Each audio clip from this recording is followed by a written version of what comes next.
प्रथम आपण ओवे क्रमांक 46 पाहू.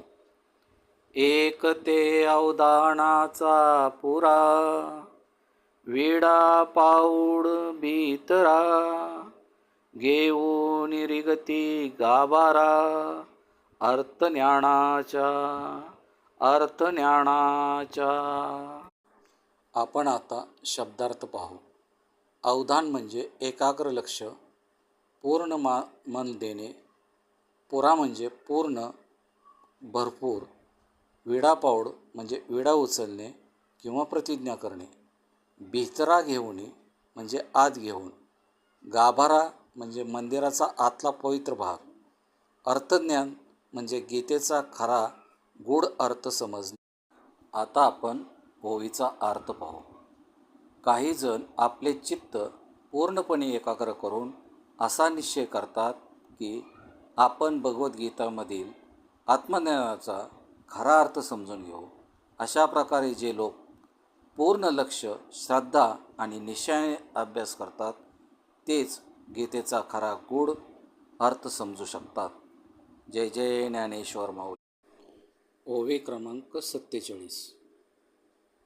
ते निजबोधे उराउरी, भेटते आत्मया श्रीहरी, परी मोक्ष प्रसादी सरी, सर्वाही आथी. आपण आता शब्दार्थ पाहू. निजबोधे म्हणजे आत्मज्ञानाने स्वतःच्या स्वरूपाचा बोध होऊन. उराउरी भेटती म्हणजे अगदी जवळून हृदयाशी एकरूप होऊन भेटतात. आत्मया श्रीहरी म्हणजे आत्मस्वरूप असलेले श्रीहरी. मोक्षप्रसादी म्हणजे मोक्षरूपी प्रसाद. सरी सर्वाही म्हणजे सर्वांना समान. आथी म्हणजे मिळतो, उपलब्ध आहे. आपण आता ओवीचा भावार्थ पाहू. ज्यांना आत्मज्ञान प्राप्त होते ते स्वतःच्या आत्मस्वरूपातच परमेश्वराला अनुभवतात. त्यांना श्रीहरी आणि आत्मा यात काही भेद उरत नाही. म्हणून ते श्रीहरीला हृदयाशी एकरूप होऊन भेटतात. परंतु या गीतेच्या मंदिरात एक विशेष गोष्ट आहे. मोक्षरूपी प्रसाद फक्त काही निवडकांनाच नाही तर जो कोणी श्रद्धेने येतो त्याला समान मिळतो. म्हणजेच गीतेचे ज्ञान सर्वांसाठी खुले आहे आणि त्याचा अंतिम लाभ म्हणजेच मोक्ष जो सर्व साधकांना समान मिळतो. आता आपण ओवे क्रमांक 48 पाहू. समर्थाची या पंक्ती भोजने, तळिल्या वरिल्या एकची पक्वान्ने, तेवी श्रवणे अर्थे पटणे, मोक्षूची लाभे. आपण आता शब्दार्थ पाहू. समर्थ म्हणजे श्रीमंत, समर्थ पुरुष. पंक्ती भोजने म्हणजे पंक्तीत बसून केलेले भोजन. तळिल्या वरिल्या म्हणजे खालचे मजले, वरचे मजले, म्हणजेच मोठे किंवा लहान किंवा गरीब, श्रीमंत. पक्वान्ने म्हणजे जेवणातील पदार्थ. श्रवणे म्हणजे ऐकणे. अर्थे म्हणजे अर्थ समजून घेणे. पठणे म्हणजे वाचन किंवा पारायण. मोक्ष म्हणजे जन्ममरणातून मुक्ती. आपण आता ओवीचा अर्थ पाहू. जसा एखादा समर्थ किंवा श्रीमंत माणूस पंक्तीत जेवण देतो तेव्हा त्यात मोठे लहान, श्रीमंत गरीब सर्वांना एकसारखे जेवण मिळते.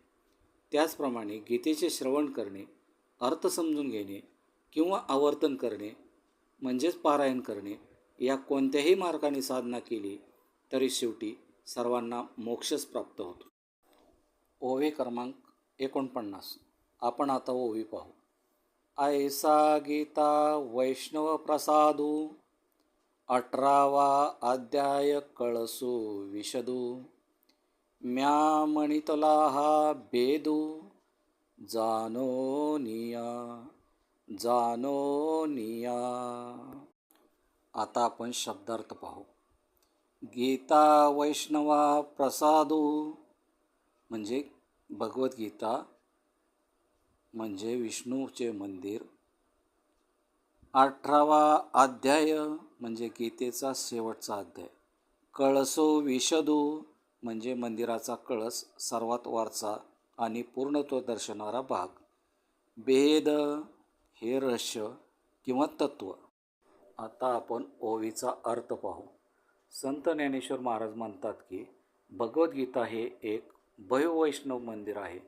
त्या मंदिराचे 18 अध्याय म्हणजे त्या मंदिराचे विविध भाग आहेत. त्यामध्ये 18वा अध्याय हा त्या मंदिराचा कळस आहे, म्हणजे संपूर्ण गीतेचा अंतिम सार आणि पूर्णत्व दर्शवणारा भाग. म्हणजेच जसे मंदिराच्या कळसामुळे मंदिराची रचना पूर्ण होते, तसे 18व्या अध्यायामुळे भगवद्गीतेचे तत्त्वज्ञान पूर्णपणे स्पष्ट होते. मर्म गीतेचे सर्व अध्याय एकत्र मिळून भक्ती, ज्ञान आणि कर्मयोगाचे मंदिर तयार करतात. 18वा अध्याय हा सर्व शिकवणींचा निष्कर्ष आहे. म्हणून ज्ञानेश्वर महाराज म्हणतात की हे रहस्य समजूनच मी असे म्हटले आहे की 18वा अध्याय हा कळस अध्याय आहे. जय जय ज्ञानेश्वर माऊली.